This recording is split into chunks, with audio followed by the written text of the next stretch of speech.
नमस्कार मंडळी. आपण आज एका अत्यंत वेगळ्या विषयाला हात घालतो. अत्यंत वेगळा विषय आहे आणि त्याची सुरुवात मी एका शायरच्या शायरीने करणार आहे. एक शायर एका रूपगर्वितेला असं सांगत होता की तुझ्या रूपाचा, तुझ्या अदाचा, तुझी नजाकत आहे त्याचा तुला इतका तोरा आहे. नेहमी चालून जातं, पण आज थोडी सांभाळून वाग.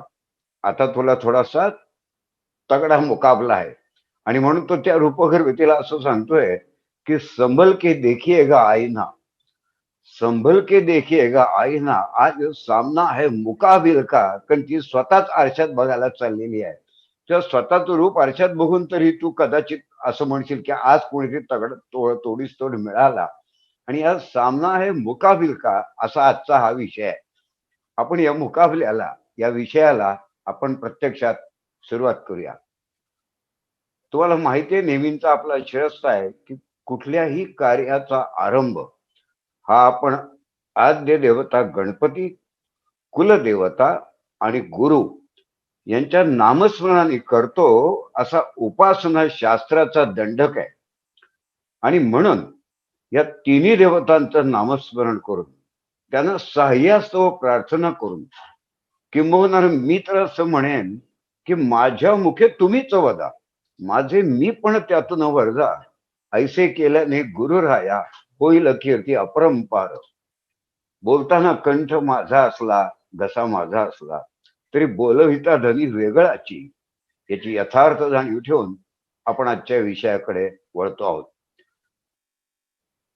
आपण मानवी मनाच्या मनोहरी विश्वामध्ये एखादा जर फेरफटका मारला तर तुम्हाला दिसेल की त्यामध्ये असलेलं अदम्य कुतूहल, जिज्ञासा, अवतीभोवतीच्या व्यक्ती, वस्तू आणि वास्तवाचा वेध घेण्याची अखंड जिज्ञासा. आणि म्हणून एखादा विषय जेवढा अज्ञाताच्या प्रांतात गुरफटलेला, एखादा विषय जेव्हा गूढाच्या प्रांतात लपेटलेला, तेव्हा त्याबद्दल माणसाला वाटणारी जिज्ञासा, त्याबद्दल त्याला वाटणारं कुतूहल हे पराकोटीचं असतं. आणि म्हणून ईश्वराचं अस्तित्व, त्याच्यानंतर मंत्रशास्त्र, अंगात येणे. अंगात येणे हा तो इतका पॉप्युलर विषय आहे की काही जण त्याच्यावर माहिती नसली तरी बोलायला लागले की त्यांच्याच अंगात आलाय का असं वाटावं. आणि याच्याच जातकुळीतला, याच्याच एक प्रकारातला एक विषय म्हणजे जन्म, मृत्यू आणि त्या मृत्यूच्या चिरेबंदी भिंतीला भेदून पुन्हा प्रकट होण्याचं सामर्थ्य देणारा पुनर्जन्म. आपल्याला माहिती आहे की मृत्यूनंतर पुनर्जन्म होतो, याचा अर्थच सरळ आहे की जन्मामध्येच जीवनाच्या पालवी मागेच मृत्यूची सावली लपून आलेली असते. आणि याची अंतर्गत जाणीव असताना आपण त्या गोष्टीकडे बघत असतो. आणि बघताना मग आपल्याला असं विचारात घ्यायला लागतं की जन्म म्हणजे काय. तर ज, न आणि म, जनन आणि एन, मरण, असे दोन शब्द आहेत त्याच्यात. म्हणजे जन्म मरणाचा हा फेरा जन्मतःच तुमचा लागलेला असतो. याचं भान ठेवून तुम्ही जीवन जगलात तर तुमचं जीवन कृतार्थ व्हायला शक्य आहे. जन्म आणि पण त्या नचा, ज, न आणि म, नचा पाय मोडलेला आहे, लक्षात ठेवा. जन, न म्हणजे नाही, एक अर्थ झाला आणि दुसरा अर्थ झाला नाही, नकारात्मक. काहीतरी मरतं पण काहीतरी जगतं. म्हणजे जन्मामध्ये असं काहीतरी आहे की जे टिकत नाही आणि असंही काहीतरी आहे की जे टिकतं. मग आता हा जन्म हा विषय जेव्हा आपण पक्का करतो की जन्म आपल्याला कळलं की काय आहे, जीवनाची पालवी आणि मृत्यू, जीवनाची सावली आणि मृत्यूची पालवी, याचा हा अखंड खेळ आहे. मग आपण बघूया की पुनर्जन्म म्हणजे काय. पुनर्जन्माची व्याख्या केली तरच आपण त्याच्याकडे शास्त्रीय दृष्टिकोनातून बघू शकू. आणि म्हणून आपण त्याची सुटसुटीत व्याख्या करूया. कारण व्याख्येचे विभाग, व्याख्येचे घटक जेव्हा तुम्ही शास्त्रीय दृष्ट्या, लक्षात घ्या, व्याख्या करायची शास्त्रामध्ये नेहमी डेफिनेशन करावी लागते. कारण मी कुठला विषय अभ्यासतोय याची व्याख्या करून त्या व्याख्येतले घटक तुम्ही विश्लेषण करता तार्किक दृष्ट्या, वैज्ञानिक दृष्ट्या. आणि तसं जर ते करता आलं तर प्रत्येक शब्दाचं असं विश्लेषण म्हणजेच व्याख्येचं सुंदर विश्लेषण, म्हणजेच तो विषय शास्त्र शुद्ध झाला. पुनर्जन्माची माझी व्याख्या अशी आहे की शरीरामध्ये, शरीरातीत असं काहीतरी असतं की जे मृत्यूनंतर शिल्लक राहतं आणि ज्याची पुनः पुन्हा अवतीर्ण होण्याची क्षमता आणि प्रवृत्ती असते. तुम्हाला व्याख्या परत एकदा सांगतो की शरीरामध्ये, मानवी शरीरामध्ये किंवा सजीवामध्ये, शरीरामध्ये शरीरातीत असं काहीतरी असतं की जे मृत्यूनंतर शिल्लक राहतं आणि ज्याची पुन्हा पुन्हा प्रकट होण्याची क्षमता आणि प्रेरणा असते. आता बघूया आपण खरंच असं काही शरीरामध्ये असतं का. समजा एक माणूस आहे, तो आता जिवंत आहे, त्यामुळे तो काय करतोय, तो आपल्या नेत्रांनी डोळ्यांनी पाहतोय, त्याला जग दिसत आहे, बाहेरचं वास्तव दिसत आहे. आणि तो मृत झाला किंवा त्याला कानाने ऐकू येत आहे, त्याचा जो कातडी आहे, स्किन आहे, त्यांनी तो स्पर्श करू शकतोय, हे सगळं तो आत्ता करतोय. आणि तो मृत झाला रे झाला की डोळ्यामध्ये इंद्रिय म्हणून, स्ट्रक्चरॅलिटी म्हणून, ऑर्गॅनिक स्ट्रक्चरॅलिटी म्हणून काहीही फरक पडलेला नाही. कारण त्या डोळ्यातले काही घटक वापरून दुसऱ्या माणसालाही ते जोडता येतात, त्याला दृष्टी प्राप्त करून घेता येते. याचा अर्थ असा होतो की त्याला दृष्टी प्राप्त करून घेता येते, त्याला मगाशी ऐकू येत होता, आता ऐकू येत झालं.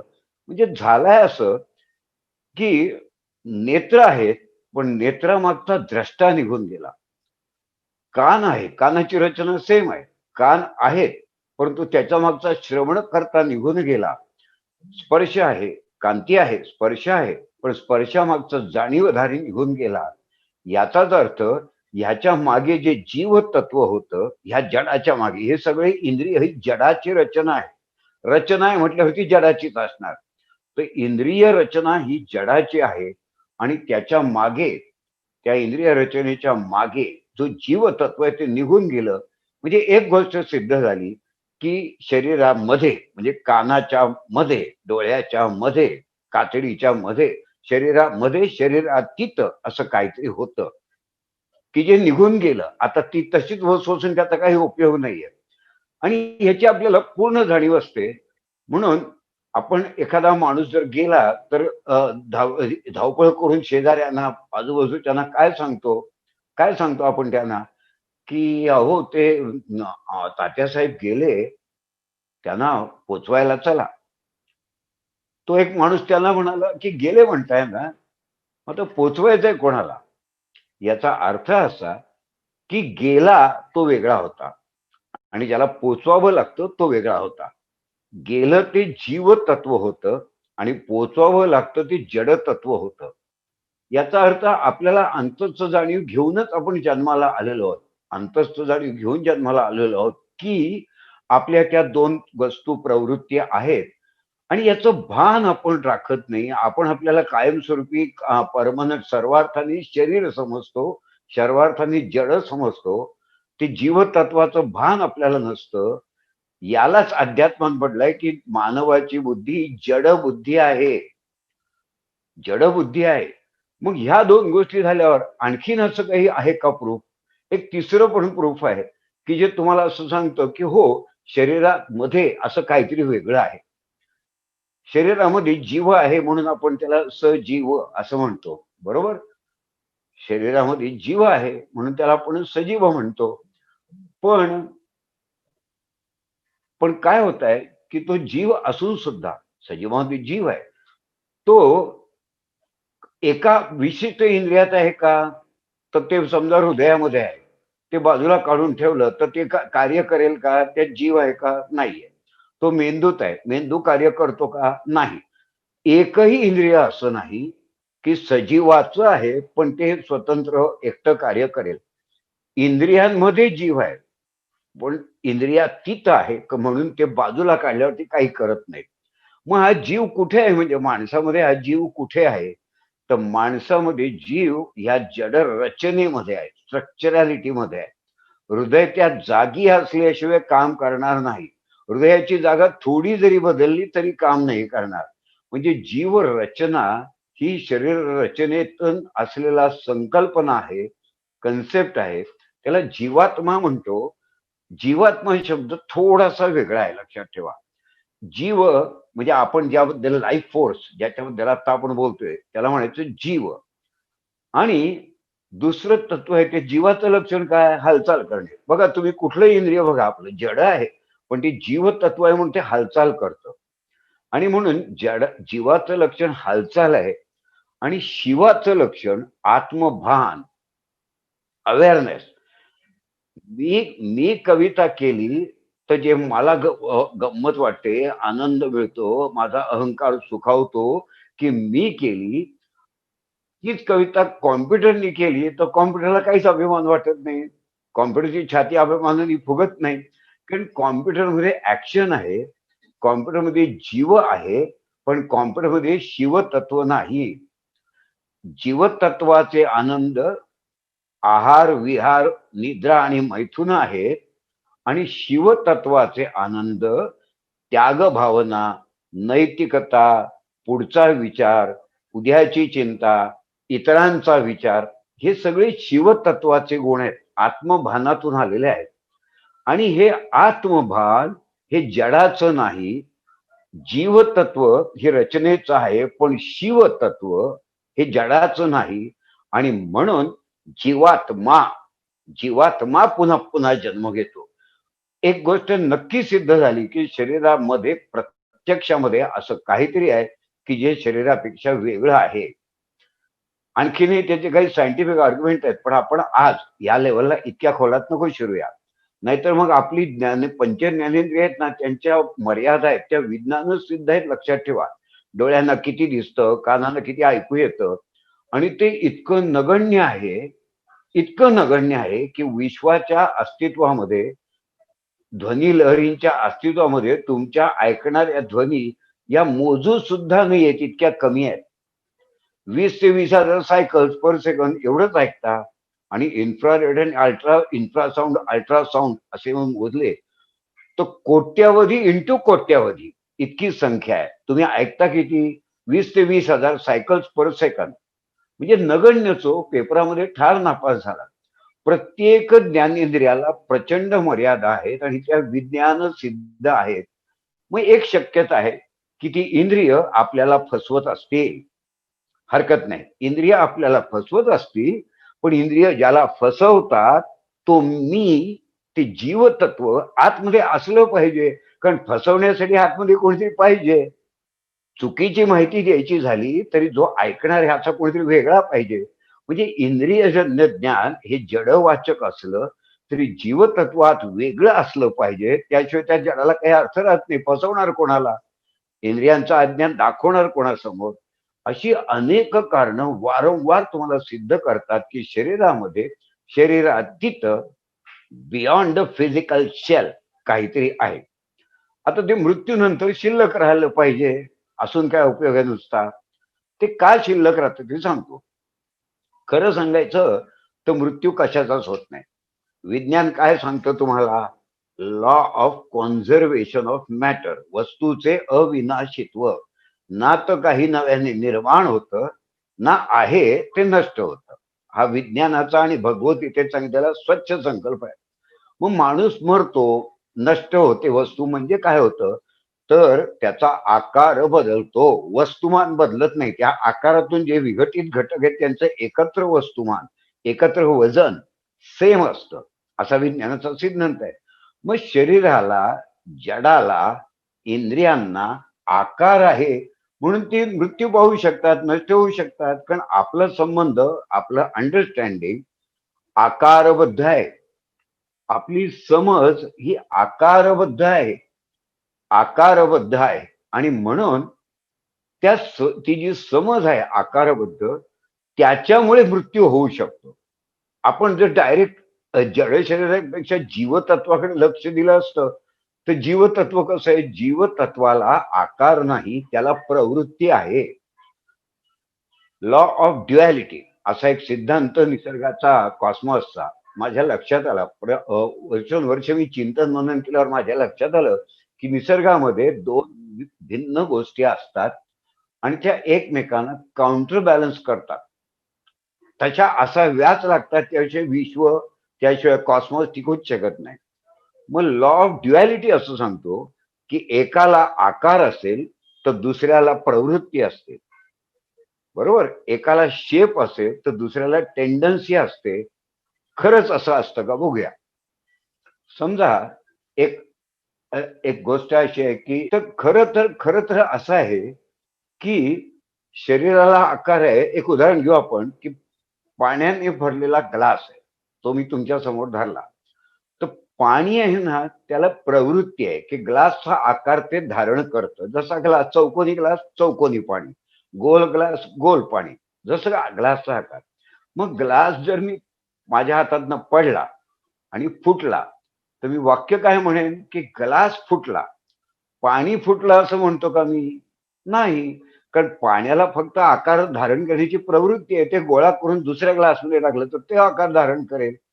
ग्लास फुटला कारण त्याचा डिफाईन्ड, ठरलेला, आपल्या ज्ञानात बसणारा आकार होता. आणि आकार बदलला म्हणजे मृत्यू झाला. हाच तर आपल्या जाणीवेचा विकार आहे. आपण मृत्यूला समजतोच मुळे आकार बदलणं. कारण आपण माणसाला ओळखतोच मुळे त्याच्या आकारावरनं, त्याच्या चेहऱ्यावरनं, त्याच्या व्यक्तिमत्वावरनं. त्यांच्या अंतरंगातलं जीवतत्व आपल्याला तसंही दिसत नाही. याचा अर्थ निसर्गामध्ये नेहमी तुम्हाला असं दिसेल. एक समजा तुम्हाला झरा वाहताना, नदी वाहताना तुम्ही बघताय. त्या नदीमध्ये बुडबुडे तयार होतात, पाण्याचे बुडबुडे तयार होतात. तुम्ही नेहमी बघता ही गोष्ट. काय होतं बुडबुडा तयार होतो म्हणजे? ते पाण्याचा जो अंश आहे त्याच्यात ते हवेचा अंश, युनिट, हवेचं युनिट आतमध्ये शिरतं, त्या पाण्याला फुगवतं आणि तो बुडबुडा थोडा वेळ पुढे पुढे सरकतो. कालांतराने तो फुटतो. काय होतं? कालांतराने तो फुटतो आणि पाणी पाण्यात आणि हवा हवेत मिसळून जाते. यात फुटलं काय? फुटलं फुगा. तो बुडबुडा फुटला. ना तर पाणी फुटलं ना हवा फुटली. याचा अर्थ त्यात प्रवृत्तीदर्शक घटकांनी जेव्हा आकार दाखवला होता, तो आकार फुटला म्हणजे बुडबुडा फुटला. आता असंच हे जे जीवतत्व आहे, हे एक्झॅक्टली असंच करतं की आपल्या प्रवृत्तीनुसार, आपल्या पूर्वकर्मानुसार, विगत जन्मीच्या आपल्या इच्छेनुसार, वासनेनुसार योग्य पाण्याचा बुडबुडा तयार करतं. त्यालाच आपण देहधारणा असं म्हणतो. काय म्हणतो आपण की जीवशक्तीने उद्देशपूर्तीसाठी शिल्लक तर राहिलीच आहे ती. कारण शिल्लक राहतं, हवा शिल्लक राहते, पाणी शिल्लक राहतं.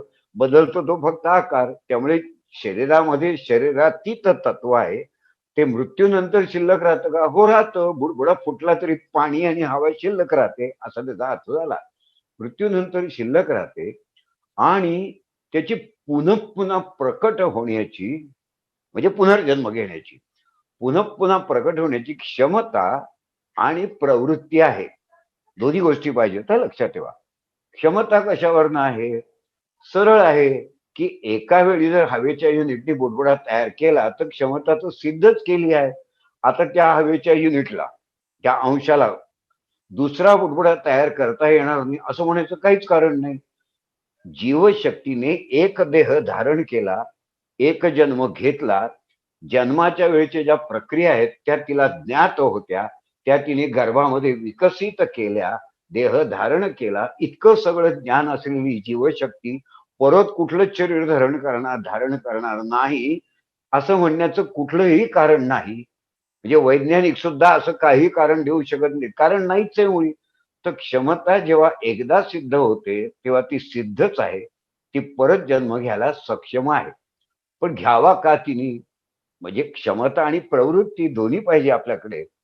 घ्यावा का? ह्याचं कारण जीवात्म्याच्या वासना देहाशी, जीवात्म्याचा जो चिकटलेला, म्हणजे आत्म्याला जो चिकटले ऑरा, म्हणजे जे सप्तदेह, त्यातल्या मनोमय कोशाशी आहे. मनोमय कोशाशी आहे, लक्षात ठेवा. या मनोमय कोशात, ज्ञानमय कोशात जे ज्ञान आहे ते शरीराचं नष्टीकरण झाल्यामुळे नष्ट होत नाही. जसं माझं माध्यम म्हणून मेंदू वापरला, मी प्रकट झालो, हे मनाचं माध्यम आहे, इन्स्ट्रुमेंट आहे. मी लाऊडस्पीकरवर बोलतोय, लाऊडस्पीकर हे माध्यम आहे.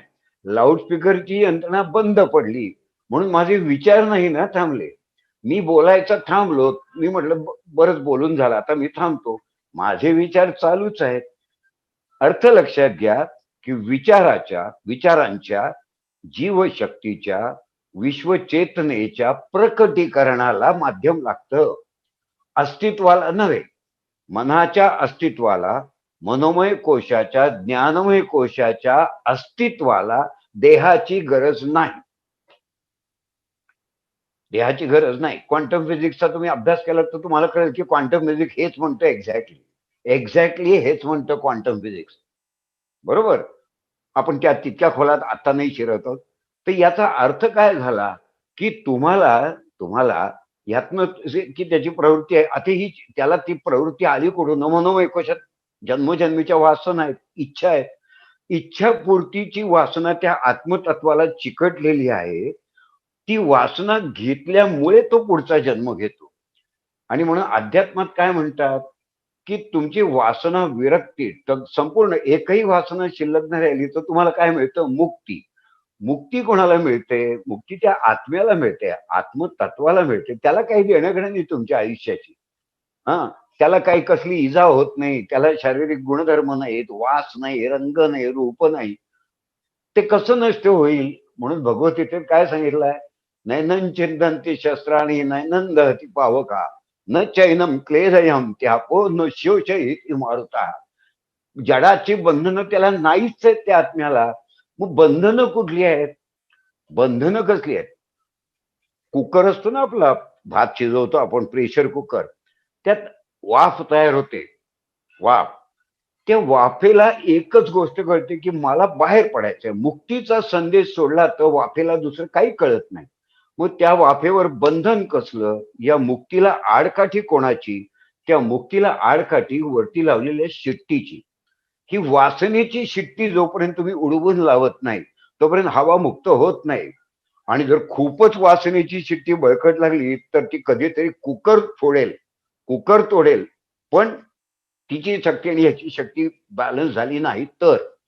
आणि म्हणून अध्यात्म तुम्हाला सांगतो की हे जे गोळा करतोयस, हे जे जडाचं आकर्षण आहे, हे जे तुझ्यावर कुठं चढवतोयस, ती तू आत्म्यावर चढवतोयस. आतलं सत्य दर्शन तुला झालं, जाणीवधारी तुला दिसू लागला, मी म्हणजेच तो जाणीवधारी आहे असं तुला जाणवायला लागलं, तर ही जडाची वलकल गळून पडतील.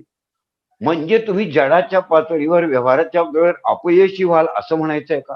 नाही, फार जास्त यशस्वी व्हाल. भात चांगला शिजायला हवा असेल ना तर आपण स्वतःची शिट्टी हलवतो, करतो सुद्धा काही वेळा. म्हणजे काही वेळा वासनेतून मुक्ती ही जडाच्या फायद्याची असते.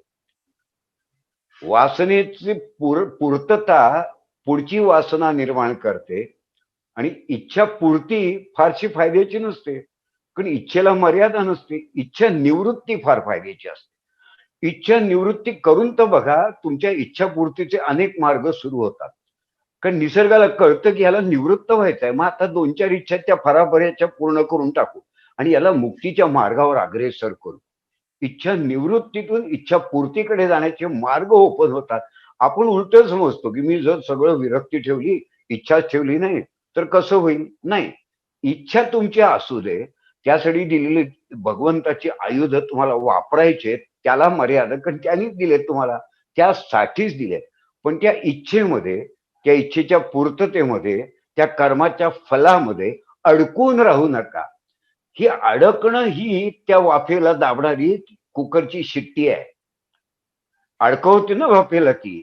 ही जी मर्यादा आहे तुमची, ही जी जड बुद्धी आहे, ती त्या शिटीसारखी आहे.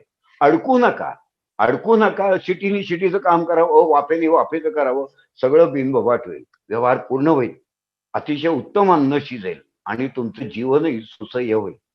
याचा अर्थ काय की त्याची क्षमता, त्या जीवतत्वाची क्षमता त्यांनी पूर्णच केली आहे. दाखवले त्यांनी एकदा जन्म घेऊन.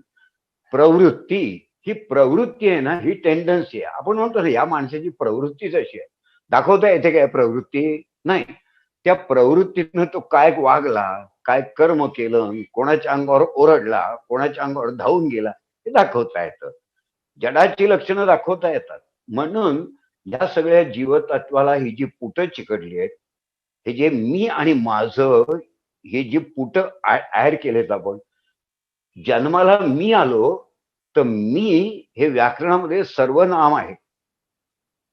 पण मीला जेव्हा माझे, मी मी हे जे माझे हा शब्द आहे ना, तो अक्युम्युलेशन, साठवणुकीचा शब्द आहे. आणि माझ्या ह्या साठवणुकीच्या आतमध्ये जेव्हा मी दडपला जातो, तेव्हा तो सर्वनाम न राहता विशेष नाम होतो, अहंकाराचं प्रतीक होतो. आणि म्हणून माझे माझे म्हणणे सोडून द्या, म्हणजे तुम्हाला मिळणार नाही असं चुकून सुद्धा मनात आणू नका. माझच नाही म्हणजे सर्वच माझं आहे, नाही का? मी विशिष्ट नाही म्हणजे मी व्यापक आहे. मी एकटा आहे त्यापेक्षा हे विश्वची माझे घर. मी एकटा आहे म्हणण्यापेक्षा विश्वातली प्रत्येक शक्ती ही माझी सहाय्यभूत आहे, कारण ती माझीच तर आहे. आता माझ्या शक्तीबद्दल मला कधीच संदेह वाटत नाही, कारण ती माझीच शक्ती आहे. तर ही विश्वची माझे घर अशी भावना असेल, तर तुम्हाला काय मिळेल? तुम्हाला असं होईल की विरक्तीची भावना व्यवहारात फार फायद्याची आहे. कुठलीही फार मोठी घडामोड न करता तुम्हाला सहाय्य मिळायला लागतं. ही भावना जेन्युइन पाहिजे. पॉलिसी नको, फिलॉसॉफी पाहिजे. अंतर्यामात तर तुम्हाला वाटलं पाहिजे. अध्यात्माचं सर्व अंतरंग हे तुम्हाला काय वाटतं, तुमची जाणीव कशी आहे, ती नेणिवेच्या किती जवळ गेले याच्याशी अध्यात्म निगडीत आहे. तुम्ही बाहेर काय करता, किती माळा ओढता, याचा अध्यात्माशी काही संबंध नाही, कारण ते जडाच्या मर्यादा आहेत. त्याला जडाच्या मर्यादा आहेत. जडाच्या मर्यादा लावण्याची काही गरज नाही. म्हणून सगुण उपासनेकडून निर्गुणाकडे जायचं. तुम्हाला आतून कळतं की मी किती स्वच्छ मनाचा आहे, तुम्हाला आतून कळतं की किती निर्गुण आहे, कळलं पाहिजे. दुसऱ्यांनी तुम्हाला लेबल चिकटवण्याची, दुसऱ्यांनी तुम्हाला सर्टिफिकेट देण्याची गरज नाही, कारण सर्टिफिकेट तुम्ही जडाला देऊ शकता, जीवतत्वाला नाही. तुम्ही शिट्टी हाताने हलवू शकता, आतली वाफ नाही. वाफ स्वतःच्या हिमतीने बाहेर पडते, आणि बाहेर पडणं, मुक्त होणं, एवढी एकच त्याला प्रेरणा आहे. म्हणजे काय लक्षात आलं आपल्या, की त्या जीवतत्वाची क्षमताही सिद्ध झाली, आणि त्याची जी प्रवृत्ती आहे, पुन्हा पुन्हा जन्म घ्यायची, ती का आली? तर एखाद्या जन्मात ज्या वासना शेवटी, म्हणजे गत जन्माच्या शेवटी एखाद्या जन्मात ज्या वासना शिल्लक राहिल्या, त्या पूर्ण झाल्या नाहीत तर जन्म घ्यावा लागेल, बरोबर ना? भात शिजला नाही तर परत कुकर लावायला लागेल ना. तर त्या पूर्ण होण्यासाठी तो पुन्हा पुन्हा जन्म घेतो. लक्षात ठेवा कायमचं, पुढचा जन्म तो नक्की अधिक प्रगत, अधिक ऍडव्हान्स, अधिक स्पिरिच्युअल, अधिक प्रगत अवस्था, म्हणजे मानसिकदृष्ट्या अधिक प्रगत अवस्थेत घेतो. का? तर आत्म्याला माहिती असतं की मनोमय आणि ज्ञानमय कोश जे चिकटले आहेत, त्यांच्या पूर्तीला कुठलं शरीर उपयुक्त आहे, किती कालखंड उपयुक्त आहे, कुठे जन्म घेणं फायद्याचं आहे. मी म्हणून लक्षात ठेवा, तुम्ही जन्म घेता त्याला गतजन्मीपर्यंतच्या साठवलेल्या संचिताचा पहिला हप्ता म्हणजे प्रारब्ध असं म्हणतात. आपल्या हातात नाही ना कुठे जन्म घ्यायचा. याचा अर्थ काय झाला, की तुमच्या गतजन्मी पर्यंतच्या संचिताच्या ज्या वासना आहेत त्याच्यातून मुक्त होण्यासाठी तुम्हाला जन्म घ्यायला लागतो. या जन्मी जास्तीत जास्त त्या वासनातनं मुक्त व्हा, तरी थोड्याशा ऍड होतात, नाही का? ठीक आहे, पुढचा जन्म घेऊन त्या फेडा. म्हणजे इतकं ते सोपं नाही. मुक्तीच्या द्वारावर जाताना प्रत्येक पावलावर गुरुनी तुमचं बोट पकडावं लागतं. पण सायंटिफिक प्रक्रिया सांगतोय मी तुम्हाला, की मनाची निर्लेप अवस्था विश्वाला तुमच्या कोऱ्या पाटीवर आपलं ज्ञानाची हस्ताक्षर लिहायला मदत करते. ज्ञान हे ओरबाडून घ्यायचं नाही, ते ओरबाडून मिळत पण नाही. कारण मिळवायचं असेल तर तुम्ही ग्रहण केलं, मला ज्ञानमय व्हायचं आहे. अन्नमय कोश असं म्हणतात ना देहाला. अन्नाने निर्माण केलेलं कोश असं नाही शब्द. अन्नमय कोश, मनोमय कोश. तुकाराम महाराजांनी सांगितलंय ना, की मनोमय म्हणजे काय, अन्नमय म्हणजे काय, तेवढं विश्व म्हणजे काय. ते म्हणतात की बीनी झाड नाही निर्माण केलं, सोन्याच्या लगडी अलंकार नाही निर्माण, बीजची झाले तरू भांगारची अलंकार, तैसे हे जग विस्तारू ब्रह्माचे ठाई. काय सांगू बाळानं तुम्हाला, ते जे तत्व होतं ज्याला वेदांमध्ये अभू म्हटलंय, ते अभू स्वतःहून विस्तारित झालं. ही ईश्वराची लीला आहे. त्याला विस्तारित व्हावं असं वाटलं, ही शिवाची लीला आहे. ते शिवतत्व घेऊन तुम्ही जन्माला आलेला, त्या शिवतत्वाचं भान राखा, म्हणजे जीवतत्वाचा उद्देश कळेल. जीवतत्वानी चिकटवलेला ज्ञानकोश आणि मनोमय कोश तुम्हाला स्वतःहून माहिती देईल. आणि खरंच असतो का हो असं काही ज्ञानकोश? असतो हो. तुम्ही बघा, हत्तीनी नदी क्रॉस करताना तुम्ही जर कधी बघितलं असेल ना, तर तो हत्तीला काय माहितीये का त्याचं वजन जास्त आहे. माणसाला माहिती आहे हत्ती फार वजनदार आहे. हत्ती नदी क्रॉस केलं, पाण्याच्या जवळ गेला की तो पहिलं पाऊल त्या नदीमध्ये टाकतो, ते दाबतो. कारण त्याला माहितीये की ही जमीन जर भुसभुशीत असेल, चिखलानी भरली असेल तर मी अडकेन. हे हत्तीला ज्ञान कोणी दिलं की तुझं वजन जास्त आहे, तुला या पाण्यातनं पाय दाबूनच पुढे गेलं पाहिजे? हे त्याच्या ज्ञानकोशात प्री लोडेड, म्हणजे कॉम्प्युटरमध्ये रॉम मेमरी असते ना, रीड ओनली मेमरी. कॉम्प्युटर चालणारच नाही ती असल्याशिवाय. बरोबर. मुंगी साखर शोधते, कुठल्या क्लासला जाते, साखर कशी शोधायची? असा मुंग्यांसाठी क्लास आहे का कुठला? नाहीये ना. मग मुंगीचा जन्म झाला, तिचं विश्वामधला स्तर तुम्हाला कळला की त्या स्तराची रिक्वायरमेंट विश्वमातेला माहिती असते, आणि म्हणून तिच्या ज्ञानकोशामध्ये ते ज्ञान प्री लोडेड असतं, कारण त्याशिवाय ती जगूच शकणार नाही. सर्व्हायवल इन्स्टिंक्ट असं शास्त्रामध्ये त्याला म्हणतात. जगण्यासाठी आवश्यक आयुध देऊनच विश्वमाता तुम्हाला जन्माला घालते. मुंगीला मुंगीच्या प्रकारे, माणसाला माणसाच्या प्रकारे. आणि म्हणून अध्यात्माची शिकवण अशी आहे की माणसाने माणसासारखं वागावं. रामकृष्ण परमहंसानं विंचू चावला तेव्हा तो शिष्य म्हणाला की अहो, चावला एवढा रक्तबंबाळ केल्यानंतर हाणा त्याला. त्यांनी पाण्यात सोडून दिला. का सोडून दिला पाण्यात? कारण प्रत्येकाचं कॉस्मिक स्टेटस आहे, प्रत्येकाची प्रवृत्ती आहे. ते म्हणाले विंचू विंचवासारखा वागला, आता मला माणसासारखं वागलं पाहिजे. आणि तसं जर वागता येत नसेल तर देव म्हणेल याला विंचूच करतो, याला अजून कळलंच नाही माणूस कसा वागतो ते. याचा अर्थच मुळे असा की या प्रवृत्तीतून निसार करायचा असेल, तर त्यातनं बाहेर पडायचं असेल, तर हळूहळू जन्म कमी होत राहतात. अनेक गोष्टी आहेत, अनेक. तुम्हाला दिसतं ना समोर, ते उलट दिसतं. लक्षात ठेवा, मानवी नेत्र हे बहिर्गोल भिंग आहे. विज्ञान सांगतं की बहिर्गोल भिंगाच्या मागे जी प्रतिमा पडते ती उलटी असते. आपल्याला जीवनात सगळ्या वस्तू उलट्या दिसतात. मग आपण शिकतो केव्हा ती उलटी वस्तू सुलटी वाचायला? शिकतो काय केव्हा? नाही शिकत. एक वर्षाचं मूल पण वस्तू सुलटी आहे अशा पद्धतीनेच ऍक्शन घेतं. मग डोळ्याच्या नेत्र पटलावर पडलेली जी प्रतिमा आहे ती उलटी आहे, लक्षात ठेवा. मग कुठल्याच मुलाची गोंधळ का होत नाही? याचा अर्थ ज्ञानकोशात ती माहिती प्रीलोडेड आहे की तुझा नेत्र जे करतोय त्याची उलटी इमेज वाचायची आहे. इट्स अ सॉफ्टवेअर प्रीलोडेड की असं उलट वाचायचं आहे. हा, हे असं जे विश्वर तुमची रचना आहे, त्यात तुमची शरीरामध्ये, शरीरात तिथं पण काहीतरी आहे ते सिद्ध झालं. ते मृत्यूनंतर शिल्लक राहणारच राहणार, कारण ती फक्त प्रवृत्ती आहे, त्याला काही आकार नाहीये. शरीरामध्ये, शरीरात तिथं मृत्यूनंतर शिल्लक राहणारे काहीतरी आहे, आणि त्याची पुन्हा पुन्हा अवतीर्ण होण्याची क्षमता आहे, सिद्ध झालेली आहे. आणि प्रवृत्ती आहे, कारण तो मनोमय आणि ज्ञानमय कोशाचा खेळ आहे. मनोमय आणि ज्ञानमय कोशाचा खेळ आहे. म्हणजे शिवापासून अलग झालेला, विभक्त झालेला हा जीव जेव्हा शिवाची भक्ती करतो, त्याला म्हणायचं की एकरूपता येणं, जीवाशिवाचा मेळ. ज्योतिषशास्त्रामध्ये जीवाशिवाचा मेळ हा शनी ग्रह दर्शवतो. तो तुम्हाला जड वास्तवाची विफलता दाखवतो. तो म्हणतो माझं माझं काय म्हणतोयस, एका दुर्दैवाच्या फटकारात तू निस्तनाभूत होतोस, आणि होत्याचं नव्हतं होत्या तेव्हा तू काय करू शकतोस? तुझी प्रकांड पांडित्य, तुझं सगळं सामर्थ्य, तुझी शारीरिक ताकद एका बाजूला राहते, आणि दुर्दैवाच्या एका फटकाऱ्यात तू नेस्तनाभूत होतोस. तो म्हणतो सिकंदर राहिला का शिल्लक? सिकंदराचा तो एक कवी सांगतोय तुम्हाला की कसल्या जडाच्या मागे लागता. तो असं सांगतो की सिकंदरासारखा अर्धी पृथ्वी जिंकणारा राजा आज त्याच्या थडग्यावर कोणी सारी पंटी सुद्धा लावत नाही. कल तक जो चलते थे अपनी शानो शौकत पर, शम्मा तक नाही जलती हा आज उनकी दुर्बत पर. काय वेड्या माणसा, कुठल्या भ्रमात तू राहिलायस?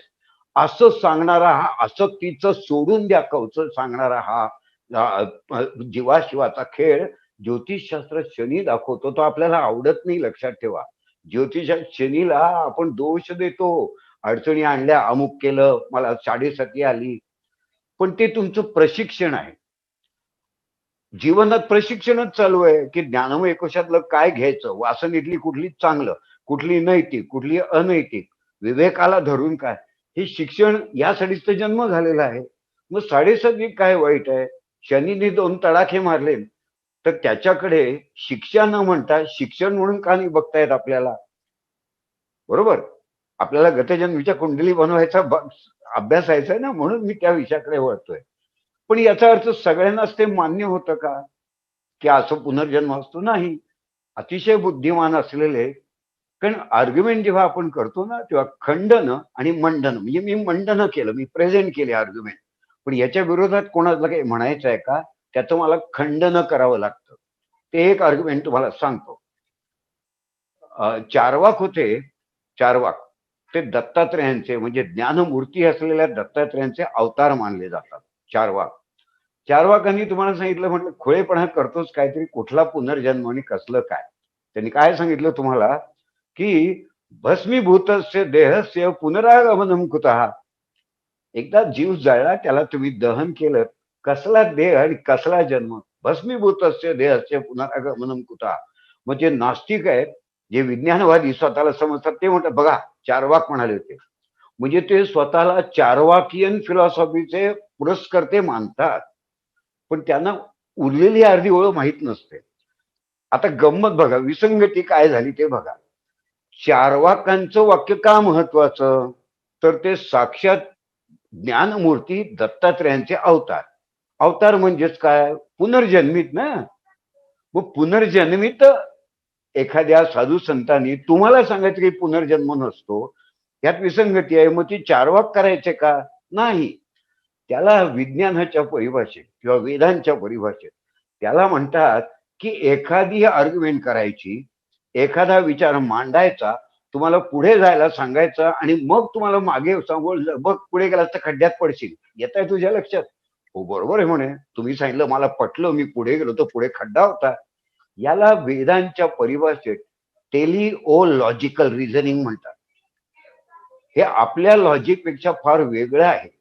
टेलिओलॉजिकल थिंकिंग म्हणजे तुम्हाला, तुमच्या मेंदूला, तुमच्या ग्रहण शक्तीला, तुमच्या ज्ञानाच्या परिभाषेला काळा रंग कळत नसेल, तर तुम्हाला खडू दाखवतात, पांढरा रंग घवतो, हा हे पांढरा, कळलं कळलं, याच्या उलटा असं फळ्याचं वर्णन करावं लागतं. या आर्ग्युमेंटला टेलिओलॉजिकल असं म्हणतात.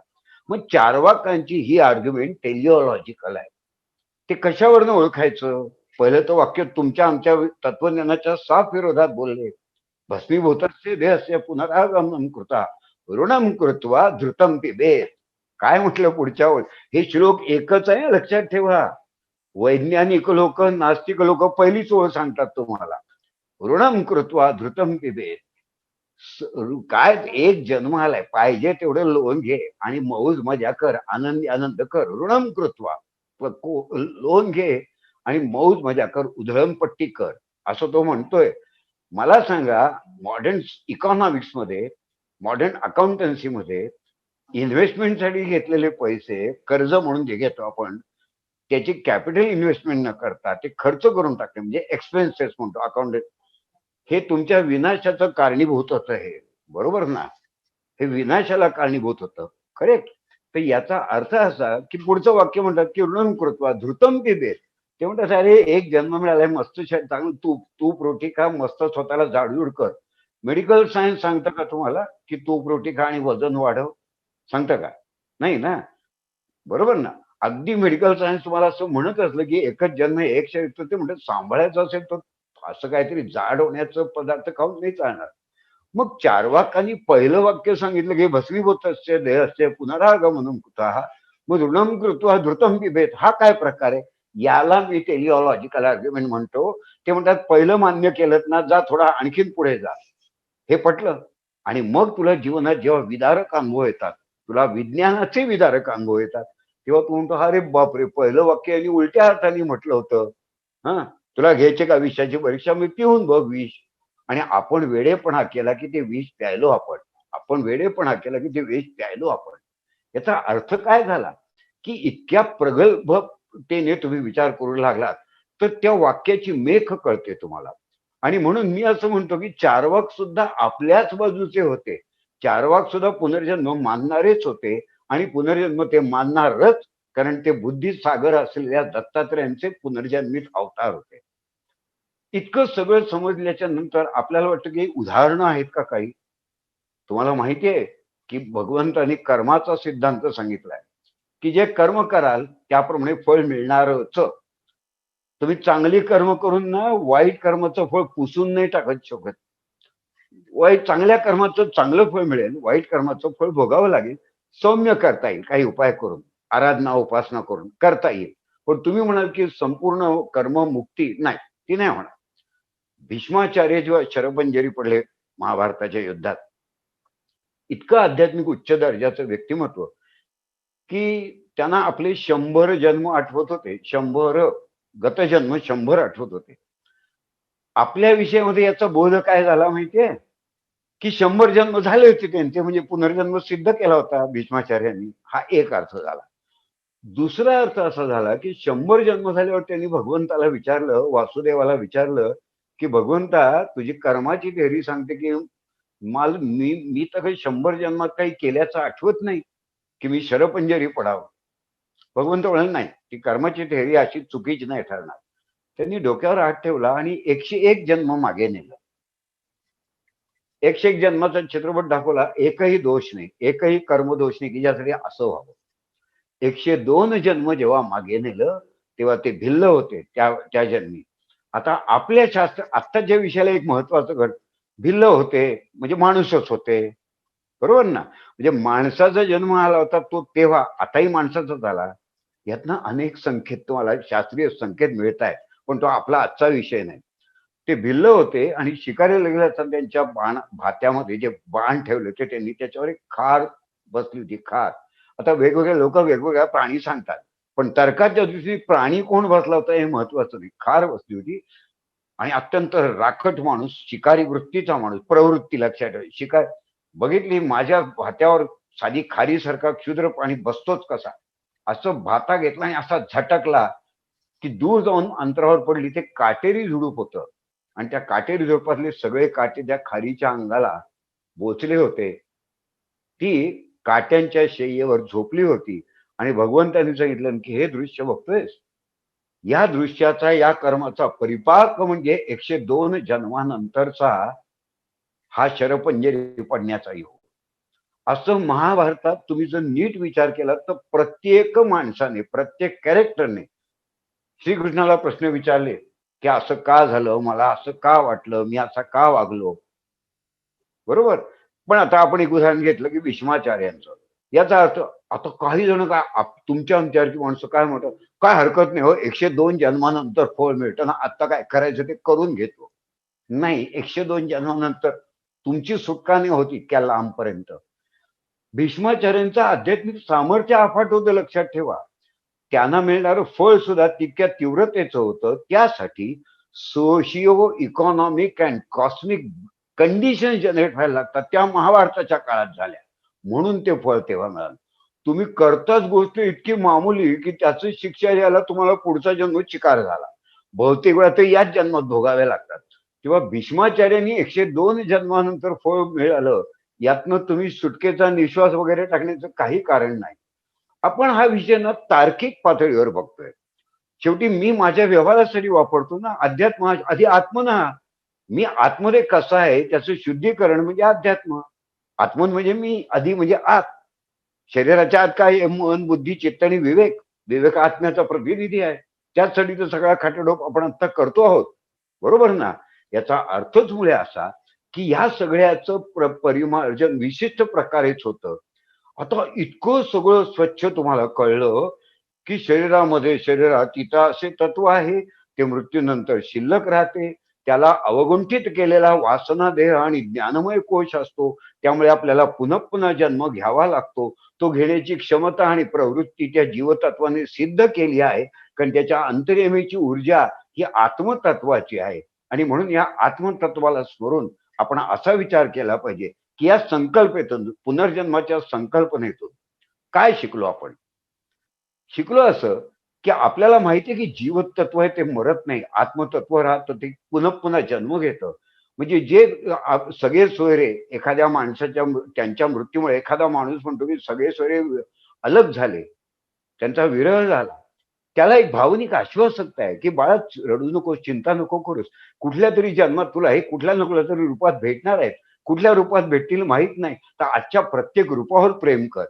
आजचं प्रत्येक रूप हे तुझ्याच एखाद्या जीवतत्वाच्या आत्म्याचं म्हणजे त्या वस्तूचं प्रतीक आहे असं समज. म्हणजे तुम्हाला ते नैतिकतेचा धडा देतं की नैतिक आचरण फार आवश्यक आहे. पण तुला माहित नाही कोण तुला केव्हा कुठल्या रूपात भेटेल. त्यामुळे ही भावनिक आश्वासकता तुम्हाला इतकी मोहरून टाकते की हरकत नाही. मृत्यूच्या ह्या अति काळेकुट्ट अंधाराच्या कोठडीच्या मागे एक आशेचा किरण आहे, एक भावनिक आश्वासकता आहे. विज्ञानाची सिद्धता, तर मगाचपासून मी विज्ञानाचे अनेक नियम तुम्हाला सांगितले. किंबहुना तुम्हाला असा एक नियम सांगायचा राहिला तो लक्षात घ्या की कशावरनं तो जीवतत्व परत जन्म घेतं.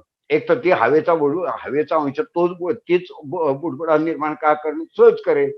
पण तरी सुद्धा लक्षात ठेवा, डार्विन्सचा थिअरी ऑफ इव्होल्युशन तुम्हाला असं सांगते की ते जीवतत्व उत्क्रांत होत जातं. म्हणजे मेडिकल सायन्स मधले मी 14 त्याचे तुम्हाला सांगितले. 14 प्रूफ शोधून काढलेत मेडिकल सायन्स. तो आजचा विषय नाही.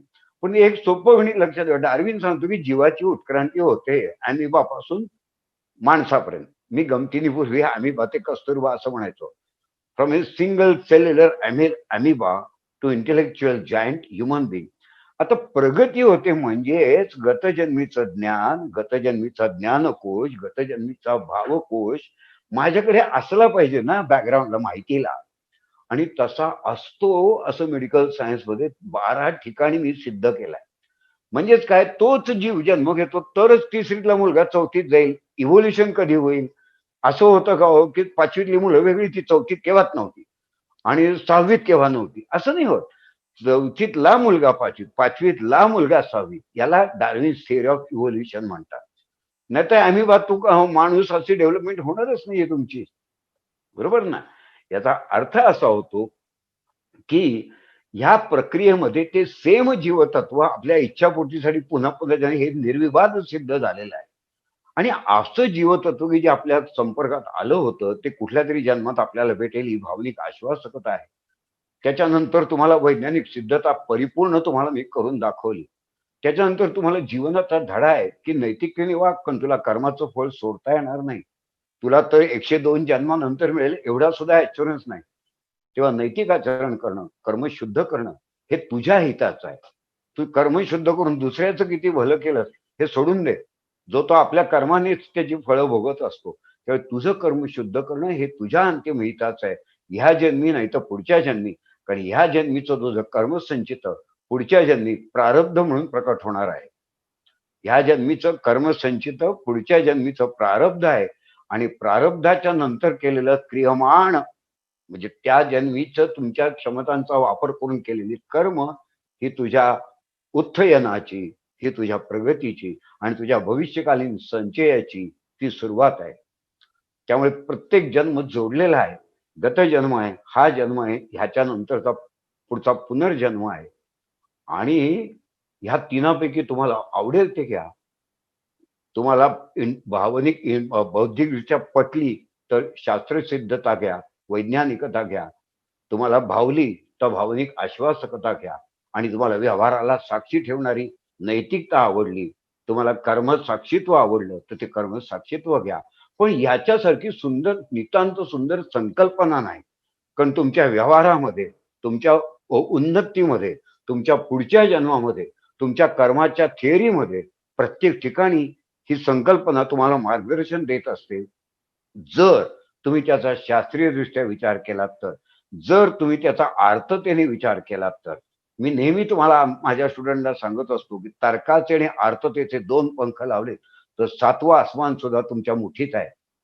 आसमानाला, विश्वाला गवसणी घालण्याचं सामर्थ्य तर्कामध्ये आणि अर्थतेमध्ये आहे. अर्थता फार महत्वाची आहे. अर्थता फार महत्वाची आहे.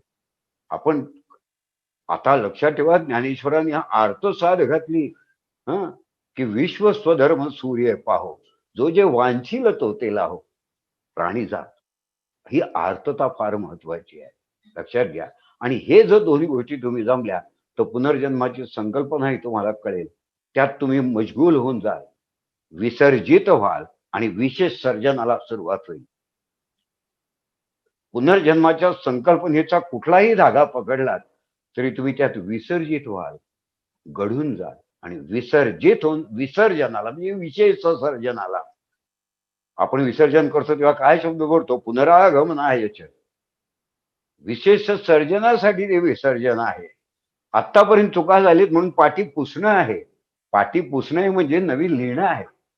म्हणून विसर्जनातून विसर्जनाकडे, विशेष सर्जनाकडे तुम्ही का, असं जर तुम्हाला हे सगळं कळलं तर मग तुमच्या लक्षात येईल की ह्याचं असं गायडन्स देणारं, याचा तुम्हाला पाठपुरावा करणारं ज्योतिषशास्त्राचं सर्व संदर्भ आहे.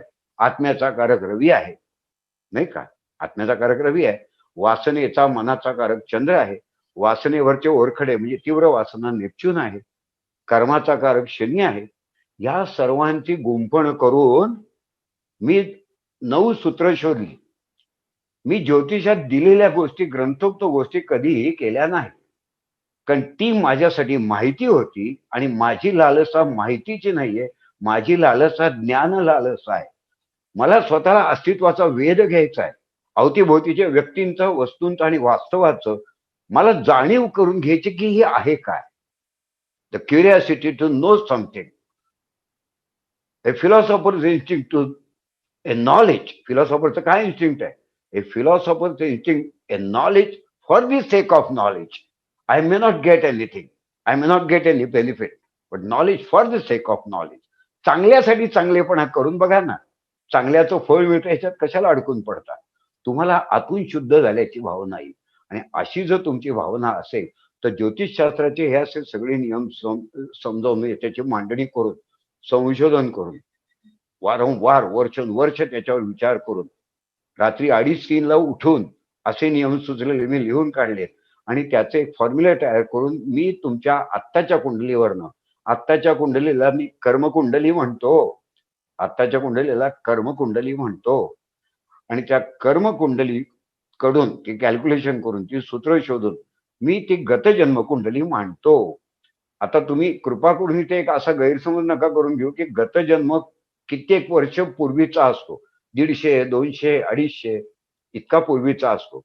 आता इतक्या वर्षापूर्वीची मी कुंडली म्हणतो नाही. गतजन्मीची कर्मिक कुंडली म्हणजे त्या कर्माची, संचिताची साठवणूक, म्हणजे तुमची गर्भधारणा. गर्भधारणेची निवड ही विश्वशक्ती करते. तुमच्या कर्मसंचिताचे धागे दोरे लक्षात घेऊन त्या धाग्या दोऱ्यांना विज्ञानाच्या परिभाषेत RNA म्हणतात. DNA आणि RNA. ते धागेदोरे विचारात घेऊन तुमचं कन्सेप्ट, म्हणजे गर्भधारणा होते त्या माणसासाठी. कर्मकुंडली तुम्ही नाळ कापली जाते तेव्हा बनवता. आणि गतजन्म कुंडली, संचित कुंडली तुम्ही गर्भधारणा होती त्या बिंदूची बनवता. तो गर्भधारणा बिंदू कसा ओळखायचा, त्याची ही सूत्र आहेत. नुसती सूत्र मांडून नाही चालणार, ती कन्फर्म करायला लागतात. ताळा. मग त्यात काही द्वादशांशाचा संदर्भ घेतला, नवमांशाचा घेतला. आपण काय करतो, द्वादशांश कुंडली बनवतात का हो बनवतात ना, सगळे ज्योतिषी बनवतात. मग करायचं काय त्या कुंडलीचं, तेही मी तुम्हाला सांगितलंय त्यात, की हा नियम पडताळून बघा म्हणजे कळेल की ती कुंडली बरोबर बनली का.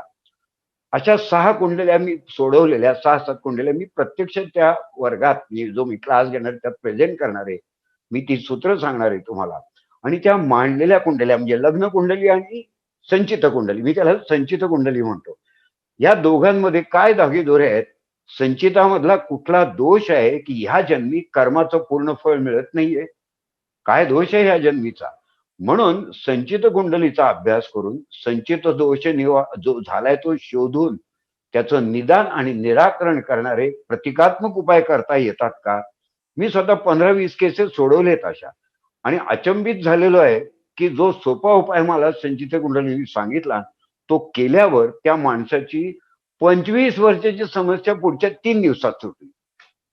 का तर ते जे ब्लॉकेज आहे संचित कुंडलीचं तेच दूर झालं. आणि म्हणून तो विषय आपल्याला शिकायचा आहे. त्याचा मी सरळ सरळ क्लास काढणार आहे 12 आणि 13 डिसेंबरला. त्या संदर्भात तो क्लास कसा आहे, त्याच्यानंतर त्याच्यात काय आहेत, नोट्स काय आहेत, मी काय शिकवणार आहे, त्यात मुद्दे काय, याची जाहिरात, याचं पत्र उद्या बीजगुण पद्धत या ग्रुपवर टाकण्यात येईल. तुम्ही सगळेजण वेगवेगळ्या ग्रुपवर असला तरी बीजगुण पद्धतवर तुम्ही कॉमन आहात, ते शांतपणे वाचा. आणि ज्यांना ऍडमिशन घ्यायचे त्यांनी त्या टर्म्स अँड कंडिशन बघून ऍडमिशन घ्या. कारण मी आयुष्यात पहिल्यांदा गतजन्म कुंडली बनवण्यात, मी 30 वर्षापूर्वी सुद्धा गतजन्म कुंडली बनवायचो, लक्षात ठेवा. मी ते कोणाला शिकवली नाही आतापर्यंत. तर मला असं वाटतं की आता अशी एक स्टेज आली आहे ज्योतिषशास्त्राची. ज्योतिष मातेनी मला सांगितलं की बाळा, तुला सगळं तर दिलं ना आयुष्यात, तर तू मला काय दिलंस?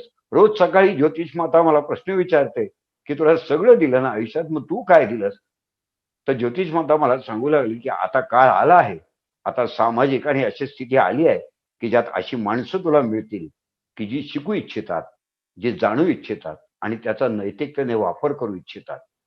आणि इतक्या सुंदर तुमच्याकडे गोष्टी असल्या, तुम्हाला जाणायचं आहे, तो ज्ञानयोग आहे, तुम्हाला ती पत्रिका मांडायची आहे, त्याचं विश्लेषण करायचं आहे, हा कर्मयोग आहे, त्यातलं तुमचं ते कसब आहे. आणि एवढं करून शेवटी नियतीला सांगायचं आहे की जन्म मृत्यूच्या या फेऱ्यामध्ये मी माझा डाव टाकलेला आहे, आता सांग तुझं काय जजमेंट आहे, तुझं काय ओपिनियन आहे. हा भक्तियोग आहे.